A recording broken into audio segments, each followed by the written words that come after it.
ॐ कृशधरी महाचण्डी मुक्तकेशी वलिप्रिये कुलाचार प्रसन्यास्ये नमस्ते शङ्करप्रिये घोरदंष्ट्रे कोटराक्षी कीटी शब्दप्रसादिनी घोरघोररवस्फारे नमस्ते चित्तवासिनी बन्धुका पुष्पशङ्काशे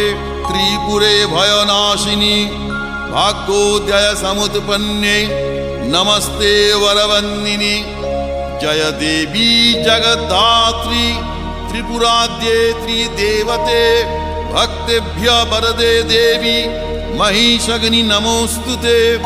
घोर विघ्न विनाशाय कुलाचार समृद्धये नमामि वरदे देवी मुंडमाला विभूषणे रक्तधारा